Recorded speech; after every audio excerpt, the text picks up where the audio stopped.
মা গো, আমায় বলতে পারিস কোথায় ছিলাম আমি?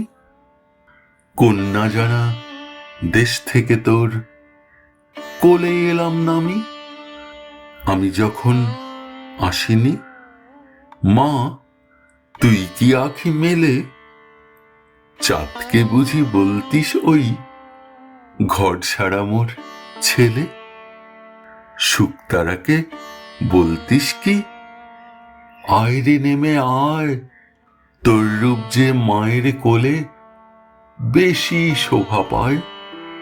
কাজলা দিঘির নাইতে গিয়ে পদ্ম ফুলের মুখে দেখতিস কি আমার ছায়া উঠত কাঁদন বুকে? গাঙ্গে যখন বান আসত জানত না মা কেউ, তোর বুকে কি আসতাম আমি হয়ে স্নেহের ঢেউ।